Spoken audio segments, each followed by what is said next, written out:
ಈಗ ನಿಮ್ಮ ವಿಚಾರಕ್ಕೆ ಬಂದರೆ, ನಿಮ್ಮ ಯಾವುದೇ ವಿಡಿಯೋಗಳನ್ನು ನೋಡಿದ್ರೆ ಅಥವಾ ನಿಮ್ಮ ಭಾಷಣಗಳನ್ನು ನಾನು ಗಮನಿಸಿದಾಗ ಅಥವಾ ನಿಮ್ಮ ವಿಚಾರಗಳನ್ನು ಗಮನಿಸಿದಾಗ ಏನಾದರೂ ನಿಮಗೆ ಮುಸ್ಲಿಮ್ಸ್ ಅವರಿಂದ ತೊಂದರೆ ಆಗಿದೆಯಾ? ಯಾಕೆ ನೀವು ಯಾವಾಗಲೂ ಪ್ರಚಾರಕ್ಕೋಸ್ಕರ ಮುಸ್ಲಿಮ್ಸ್ ಅವ್ರನ್ನ ಬಳಸ್ಕೋತೀರಾ? ಇದೆ, ಇಲ್ಲೊಂದು ಸಮಸ್ಯೆ ಖಂಡಿತ ಇದೆ. ಯಾಕೆ ಅಂದರೆ ಬಹಳಷ್ಟು ಅದು ಲವ್ ಜಿಹಾದ್ ಆಗಿರ್ಬೋದು, ಟಿಪ್ಪು ಸುಲ್ತಾನ್ ಆಗಿರ್ಬೋದು, ನಿಮ್ಮ ನಂಜನಗೂಡು ನಂಜುಂಡೇಶ್ವರ ದೇವಸ್ಥಾನಕ್ಕೆ ಹಕೀಮ್ ನಂಜುಂಡ ಅಂತ ಒಂದು ಲಿಂಗವನ್ನು ಕೊಟ್ಟಿರುವಂತಹ ಟಿಪ್ಪು ಸುಲ್ತಾನ್ ಆಗಿರ್ಬೋದು. ಈ ವಿಚಾರಗಳು, ಅದು ಹಿಜಾಬ್ ಬಿಡಿ, ಹಿಜಾಬ್ ಕೆಲವು ನಮ್ಮಲ್ಲೂ ಮೂಲಭೂತವಾದಿಗಳಿದ್ದಾರೆ, ನಾವು ಕೂಡ ಅದನ್ನು ನಾನು ಇದು ಮಾಡ್ತೀನಿ. ಯಾಕೆ ನಾನೊಬ್ಬ ಎಜುಕೇಟೆಡ್ ಆಗಿ ಅದನ್ನು ನಾನು ಇದು ಮಾಡೋಕ್ಕೆ ಹೋಗಲ್ಲ. ಇದೊಂದೇ ಕಡ್ಲ ಈ ಕಾಗದಕ್ಕೆ ಒಳ್ಳೆ ವಿಷಯ ಅಂತ ನೀನು ಹೇಳಿದ್ದು. ಆದರೆ ನಿಮ್ಗೇನಾದರೂ ಪರ್ಸ್ನಲ್ ಆಗಿ ಮುಸ್ಲಿಮ್ಸ್ ಅವರಿಂದ ದ್ವೇಷ ಇದೆಯಾ, ಅಥವಾ ಪರ್ಸ್ನಲ್ ಆಗಿ ಏನಾದರೂ ನಿಮಗೆ ಅವ್ರು ಮಾಡಿದಾರಾ ಅಂತ, ತೊಂದರೆ ಆಗಿದೆಯಾ ಅಂತ? ಸರ್, ನಾನು ಅದೇ ಪ್ರಶ್ನೆ ನನಗೂ ಕಾಡ್ತಾ ಇದೆ ಸರ್. ಈ ಮುಸಲ್ಮಾನರು ಯಾಕೆ ಹಿಂದೂಗಳ ಜೊತೆ ಅನ್ಯೋನ್ಯತೆಯಿಂದ, ಸಹಬಾಳ್ವೆಯಿಂದ, ಸೌಹೃದಯತೆಯಿಂದ ಯಾಕಿರಲ್ಲ ಇವರು? ನಿಮಗೆ ಸ್ವಾತಂತ್ರ್ಯ ಚಳವಳಿನಲ್ಲೂ ಕೂಡ ಮಧ್ಯದಲ್ಲೇ ನಿಂದೆ ಹೋದರು, ದೇಶನ ನಮಗೆ ಪ್ರತ್ಯೇಕ ಕೊಡಿ ಅಂತಂದರು. ಯಾಕೆ ಹಿಂದೂಗಳು ಏನು ಮಾಡಿದ್ದಾರೆ? ಈಗ ಭಾರತದಲ್ಲಿರುವಂಥ ಮುಸಲ್ಮಾನರನ್ನು ಯಾರನ್ನೂ ಕೂಡ ಮಕ್ಕಾದಿಂದಲೋ ಮದೀನಾದಿಂದಲೋ ನಿಮ್ಮನ್ನಲ್ಲಿ ಸೃಷ್ಟಿ ಮಾಡಿ ಭಾರತಕ್ಕೇನು ಏರ್ ಡ್ರಾಪ್ ಮಾಡಿಲ್ಲ. ಇಲ್ಲಿರುವಂಥ ಹಿಂದೂಗಳನ್ನೇ ನೀವು ಹಿಂದೆ ಕನ್ವರ್ಟ್ ಆಗಿರುವಂಥವ್ರು, ನಿಮ್ಮ ಆರಾಧನಾ ಪದ್ಧತಿ ಚೇಂಜ್ ಆಗಿದೆ ಅಷ್ಟೇ. ನಮಗೆ ನೀವು ಆರಾಧನಾ ಪದ್ಧತಿನ ಬದಲಾಯಿಸ್ಕೊಂಡಿದ್ರಿ ಅಂತ ನಮಗೇನು ತಕರಾರಿಲ್ಲ. ಆದರೆ ನಾವು ನಮ್ಮಿಬ್ಬರದ್ದು ಒಂದೇ DNA. ಆದರೆ ನಮ್ಮ ಜೊತೆ ಬದುಕಕ್ಕೆ ಅಲ್ಲ, ಕಂಪ್ಲೀಟ್ ಮಾಡ್ತೀನಿ. ಅಲ್ಲ, ನಾನು ಕೇಳ್ತಾ ಇದ್ದೀನಿ, ನನ್ನ ಪ್ರಶ್ನೆಗೆ ಒಂಚೂರು ಉತ್ತರ ಹೇಳಿ ಸರ್ ನನಗೆ. ನಾವು ನೀವು ಒಂದೇ ಇದೀವಲ್ಲ, ನಮ್ಮ DNA ಒಂದೇ ಇದೆ, ಯಾಕೆ ನಮ್ಮನ್ನು ನೀವು ಪ್ರತ್ಯೇಕವಾಗಿ ಹಿಂದೆನೂ ಕೂಡ ದೇಶನ 3 ಭಾಗ ಮಾಡಿದ್ರಿ, 2 ಭಾಗ ಇಟ್ಕೊಂಡ್ರು, ಆಯಿತು. ಇನ್ನು ಉಳಿದವ್ರನ್ನ ಆಯ್ತಪ್ಪ, ಅವರೇ ನಮ್ಮ ಇಸ್ಲಾಮಿಕ್ ರಾಷ್ಟ್ರ ಮಾಡಿದ್ರು, ನಾವು ಆದ್ರೂ ಕೂಡ ಸೆಕ್ಯುಲರ್ ರಾಷ್ಟ್ರ ಮಾಡಿಕೊಂಡು ನೀವು ಇಲ್ಲೇ ಇರಿ ಅಂತಂದು, ಇಲ್ಲೇ ಇರಿ ಅಂತಂದ್ಮೇಲೂ ಕೂಡ ನಮ್ಮ ಜೊತೆ ಯಾಕೆ ಸಾಬಾಳೆ ಎಂದು ನೀವು ಇರಲ್ಲ? ನಾವು ಈಗ ಸ್ವಾತಂತ್ರ್ಯ ಚಳವಳಿ ನಡೀತಾ ಇತ್ತು, ಬಾಲಗಂಗಾಧರ ತಿಲಕರ ನೇತೃತ್ವದಲ್ಲಿ ನಡೀತಾ ಇತ್ತು. ಇದೀಗ ಗಾಂಧೀಜಿ ಬಂದರು, ಆನಂತರ ಅದರ ಚುಕ್ಕಾಣಿಯನ್ನು ಹಿಡಿದ್ರು, ನೇತೃತ್ವವನ್ನು ವಹಿಸ್ಕೊಂಡ್ರು.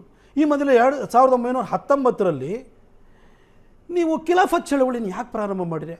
ಕಾನ್ಸ್ಟಂಟಿನೋಪಲ್ನಲ್ಲಿ ಆಟಮನ್ ಟರ್ಕ್ಸನ್ನು ನೀವು ಡಿಥ್ರೋನ್ ಮಾಡಿದ್ರು, ಅವ್ರನ್ನ ಪದಚ್ಯುತಗೊಳಿಸಿದ್ರು ಅಂತ ಹೇಳಿದ ಕೂಡಲೇ ಆಗ ಕ್ಯಾಲಿಫೆಟ್ ಅಂತ ಹೇಳಿದ್ರೆ ಆಟಮನ್ ಟರ್ಕ್ಸ್ ಇದ್ರು, ಅಲ್ಲಿತ್ತು ಕ್ಯಾಲಿಫೆಟ್ ಇತ್ತು, ಅವರನ್ನ ಪದಚ್ಯುತಗೊಳಿಸಿದ್ರು ಅಂತ ಹೇಳಿ ಭಾರತದಲ್ಲಿ ನೀವು ಯಾಕೆ ಸರ್ ಯುದ್ಧ ಮಾಡ್ತೀರಿ? ನೀವು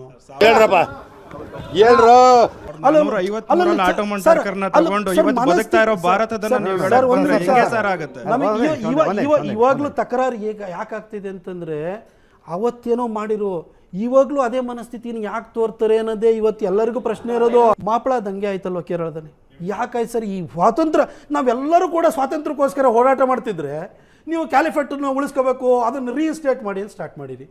ಈ ಮಧ್ಯದಲ್ಲಿ ನಾವೆಲ್ಲ ಬ್ರಿಟಿಷ್ ವಿರುದ್ಧ ಹೋರಾಟ ಮಾಡಿದ್ರೆ ನೀವು ಮಾಪಳ ದಂಗೆನ ಮಾಡಿರಿ.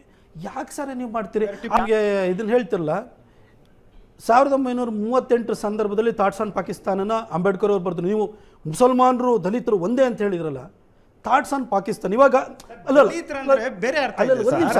ಶೋಷಣೆಗೊಳಗಾಗಿರೋರು ದಲಿತ ಯಾರಾದ್ರೂ ಆಗಿರ್ಬೋದು. ಹಾಗಾದ್ರೆ ಈ ದೇಶವನ್ನ ಸೆಕೆಂಡ್ ವಾರ್ ಆಫ್ ಟೆರೈನಿಂದ ಹಿಡಿದು 1192 ಇಂದ ಬ್ರಿಟಿಷರು ಬರೋವರೆಗೂ ಕೂಡ ಆಳದವ್ರು ಯಾರ್ರೀ ಸರ್? ಮುಸಲ್ಮಾನರೇ ಆಳಿದ್ದು ಬಹಳಷ್ಟು ಪ್ರದೇಶಗಳನ್ನ.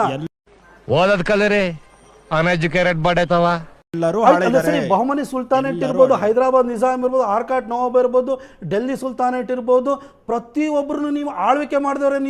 ನೀವು ಇಷ್ಟು ವರ್ಷ ಆಳ್ವಿಕೆ ಎಲ್ಲಿಂದಲೋ ಬಂದಂತಲ್ಲ, ಎಲ್ಲಿಂದಲೋ ಬಂದ ಅಲ್ಲ, ಎಲ್ಲಿಂದಲೋ ಎಲ್ಲರೂ ಎಲ್ಲಿಂದನೋ ಬಂದಿರ್ತಾರೆ ಸರ್. ಬಹಳ ಆದಿಮಾನವ ಮೂಲ ಹೋದ್ರೆ ನಾವ್ ಯಾರು ಎಲ್ಲರೂ ಕೂಡ ಬುಡಕಟ್ಟು ಸಂಸ್ಕೃತಿಯಿಂದ ಬಂದಿರೋರು, ದ್ರಾವಿಡ ಸಂಸ್ಕೃತಿಯಿಂದ ಬಂದಿರೋರು ನಾವು. ಆಯ್ತು ಅಲ್ಲ, ನೀವು ಮೂಲ ಇಲ್ಲಿಯವರು ಅಂತ ಒಪ್ಕೊಂಡು ಪಾಶ್ ಅವರೇ, ನೀವು ಮೂಲ ಇಲ್ಲೇ ಅಂತಂದ್ಮೇಲೆ ನಿಷ್ಠೆ ಯಾಕೆ ಸರ್ ಗಡಿ ಆಚೆಗೆ ಇಟ್ಕೊಂಡಿದ್ದೀರಿ? ತೋರಿಸ್ತಾ ಇಲ್ಲ ಸರ್, ನಾವು ಹುಟ್ಟಿದ್ರು ಅಷ್ಟೇ ಭಾರತಕ್ಕೆ. ಅಲ್ಲ ಸರ್, ಈಗ ನೀವು ಇಲ್ಲೇ ದ್ರಾವಿಡ ಮೂಲದವರು ಅಂತ ನೀವು ಹೇಳೋದಾದ್ರೆ, ನಿಮ್ಮ ಮೂಲ ಇಲ್ಲ ಅಂದ್ಮೇಲೆ, ನಿಮ್ಮ DNA ಇಲ್ಲದ ಅಂದ್ಮೇಲೆ ನಿಮ್ಮ ನಿಷ್ಠೆ ಯಾಕೆ ಕ್ಯಾಲಿಫೆಟಿಗೆ ಇರಬೇಕು? ನಾವು ತೋರಿಸ್ತಾ ಇಲ್ಲ ಸರ್. ಅನೇಕ ಸಂದರ್ಭಗಳಲ್ಲಿ ನನಗೂ ಈ ಪ್ರಶ್ನೆ ಬರುತ್ತೆ. ಅಲ್ಪಸಂಖ್ಯಾತರ ಜೊತೆಗಿನ ತಿಕ್ಕಾಟ ಅಂತೀವಲ್ಲ, ಈ ದೇಶದಲ್ಲಿ ಬೌದ್ಧರಿದ್ದಾರೆ, ಜೈನರಿದ್ದಾರೆ, ಪಾರ್ಸಿಗಳಿದ್ದಾರೆ, ಸಿಖ್ಖರಿದ್ದಾರೆ, ಅಲ್ಪಸಂಖ್ಯಾತರು ಅಂತ ಅನ್ನಿಸಿಕೊಂಡಂಥವ್ರು, ಅವರು ಯಾರ ಜೊತೆಗೂ ಇಲ್ಲದೆ ಇರುವಂತಹ ತಿಕ್ಕಾಟ ಮುಸ್ಲಿಮರ ಜೊತೆಗೆ ಯಾಕೆ? ಮಾತೇ ಇಲ್ಲ. ಬಹಳ ಈಸಿಯಾಗಿ ನಾವು ಸಿಕ್ಬಿಡ್ತೀವಿ, ಬಹಳ ಮುಸಲ್ಮಾನರು ಅಂದ್ರೆ ಬಹಳ ಈಸಿಯಾಗಿ ಸಿಕ್ಬಿಡ್ತೀವಿ. ಯಾಕಂದ್ರೆ ನಮ್ಮಲ್ಲಿ ಎಜುಕೇಶನ್ ಇಲ್ಲ, ಪಾಪ ಏನೋ ಹೇಳ್ತಾರೆ ಕೇಳ್ಕೊಂಡು ಹೋಗ್ತಾರೆ. ನಮ್ಮಲ್ಲೇ ಉಡ್ರೆ ಚಲ್ರೆ ಟೈಮ್ ನಮಾಜ್ಕು ಅಂತ ಇರ್ತಾರೆ. ನಮ್ಮಲ್ಲೂ ಏನಾದರೂ ಎಜುಕೇಟೆಡ್ಗಳನ್ನ ನೀವು ಗೋರಿಪಾಳ್ಯ, ಶಿವಾಜಿನಗರ, ಟಾನಿ ರೋಡಲ್ಲಿ ಸ್ವಲ್ಪ ಸರ್ಕಾರಗಳಿದೆಯಲ್ಲ, Okay. ಅವ್ರಿಗೇನ್ ಸರ್ಕಾರ ಆಗ್ತಿದೆ, ಏನ್ ನಡೀತಾ ಇದೆ, ಅವ್ರನ್ನ ಎಜುಕೇಟೆಡ್ ಮಾಡಬೇಕು, ಅವ್ರನ್ನ ಇದು ಮಾಡಬೇಕು. ಒಂದು ವಿಷಯಕ್ಕೆ ಬರ್ತೀನಿ ಪಾಷ ಅವರೇ, ನಮ್ದು ಅದೇ ಕಾಳಜಿ ಇರುವಂಥದ್ದು. ಏಳಿ ಎದ್ದೇಳಿ ನಮಾಜಿಗೆ ಹೋಗೋಣ ಅಂತ ಹೇಳ್ತಾರಲ್ಲ, ಎದ್ದೇಳು ಮಗನೇ ಸ್ಕೂಲಿಗೆ ಹೋಗು, ಮಗಳೇ ಸ್ಕೂಲಿಗೆ ಹೋಗು ಅಂತ ಹೇಳಿ ಅಂತ ನಾವು ಕೇಳ್ತಾ ಇದ್ವಿ. ಗಣಿತ ವಿಜ್ಞಾನ ಕಲಿಸಿ ನೀವು ಶಾಲೆನಲ್ಲಿ ಹೋಗ್ಬೇಕಾದ್ರೆ ನೀವು ಈಗ ನಮ್ಮ ಮನೆಯಲ್ಲಿ ಹಿಂದೂಗಳ ಮನೆಯಲ್ಲಿ ನಾವು ರಾಮಾಯಣ ಹೇಳ್ಕೊಡ್ಲಿಲ್ಲ ಅಂದ್ರು, ಮಹಾಭಾರತನ ಹೇಳ್ಕೊಡ್ಲಿಲ್ಲ ಅಂದ್ರೂ, ಗಾಯತ್ರಿ ಮಂತ್ರ ಹೇಳ್ಕೊಡ್ಲಿಲ್ಲ ಅಂದ್ರೂ ಕೂಡ ಮಕ್ಕಳನ್ನ ಶಾಲೆಗೆ ಕಳಿಸ್ಬಿಟ್ಟು ಅವರಿಗೆ ಗಣಿತ ವಿಜ್ಞಾನನ ಓದಿಸ್ತೀವಿ. ನಾನು ನಿಮ್ಗೆ ಕೇಳೋದು ಸರ್, ಅವರಿಗೆ ಯಾವುದು ಸರಿ ತಪ್ಪು ಅನ್ನೋ ವಿವೇಚನೆ ಬಂದಾದ್ಮೇಲೆ ಅವ್ರು ಭಗವದ್ಗೀತೆಯಾರು ಓದಲಿ, ಕುರಾನ್ ಆದರೂ ಓದಲಿ, ಬೈಬಲ್ ಆದ್ರೂ ಓದಲಿ, ಅವ್ರು ಓದಿ ತಿಳ್ಕೊಂಡು ಅವರಿಗೆ ಸರಿ ತಪ್ಪುಗಳ ವಿವೇಚನಾ ಶಕ್ತಿ ಬಂದಾದ್ಮೇಲೆ ತಿಳ್ಕೊಳ್ಳಿ. ಸರ್, ಚಿಕ್ಕದ್ರಿಂದಲೂ ಕೂಡ ನೀವು ಅದನ್ನು ಯಾಕೆ ತುಂಬೋದು ಸರ್? ನಿಮ್ಮ ಈಗ ನನಗೆ ಇಸ್ಲಾಂ ವಿರುದ್ಧ ನಾನಲ್ಲ, ನಾನು ಮೊಹಮ್ಮದ್ ಪೈಗಂಬರ್ ಅವ್ರ ಬಗ್ಗೆ ನನಗೂ ಅಪಾರವಾದ ಗೌರವ ಇದೆ. ಆದರೆ ನಾನು ನಿಮ್ಗೆ ಕೇಳ್ತಿರೋದು ಇಷ್ಟೇ, ನಿಮ್ಮಲ್ಲಿ ಈಗ ನೀವು ಪ್ರತಿನಿತ್ಯನೂ ಕೂಡ ಬೆಳಗ್ಗೆ ಎದ್ದು 5 ಗಂಟೆಯಿಂದ ಶುರು ಮಾಡಿಕೊಂಡು ಸಂಜೆವರೆಗೂ ಅಲ್ಲಾಹು ಒಬ್ಬನೇ ದೇವರು, ಅಲ್ಲಾಹು ಬಿಟ್ಟರೆ ಬೇರೆ ಯಾರು ದೇವರು ಇಲ್ಲ ಅಂತ ಹೇಳಿದರೆ ಸರ್, ಆ ಮಗು ಅಲ್ಲ ಸರ್, ಆ ಮಗುವಿನ ಮನಸ್ಸಲ್ಲಿ ಏನು ಅನ್ಸ್ಬೋದು ಸರ್? ನೀವು ಶಾಲೆನಲ್ಲಿ ಹೋಗ್ಬಿಟ್ಟು ರಾಮ ರಹೀಮ ಅಂತೋಣಿ ಅಂತ ಹೇಳ್ಬಿಟ್ರೆ ಆ ಮಗು ಕಲಿಯುತ್ತಾ ನೀವು ಪ್ರತಿನಿತ್ಯನ ಅದನ್ನೇ ಹೇಳ್ಕೊಟ್ರೆ ಸರ್, ಅದಕ್ಕೆ ಮಕ್ಕಳಿಗೆ ಅವಕ್ಕೆ ಜ್ಞಾನ ವಿವೇಚನೆ ಬಂದಾದಮೇಲೆ ಧರ್ಮದ ಬಗ್ಗೆ ತಿಳ್ಕೊಳ್ಳಿ.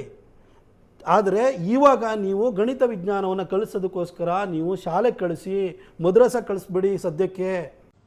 ಅರ್ಥ ಆಯ್ತು ಅನ್ಸುತ್ತೆ. ಅವಾಗ ನಿಮ್ಗೇನಾಗುತ್ತೆ, ಮಕ್ಕಳಿಗೆ ಶಿಕ್ಷಣನೂ ಸಿಗುತ್ತೆ, ಉದ್ಯೋಗನೂ ಸಿಗುತ್ತೆ, ಆಮೇಲೆ ಒಂದು ಸೌಹಾರ್ದಯುತವಾದಂತ ವಾತಾವರಣ ಸೃಷ್ಟಿ ಆಗುತ್ತೆ.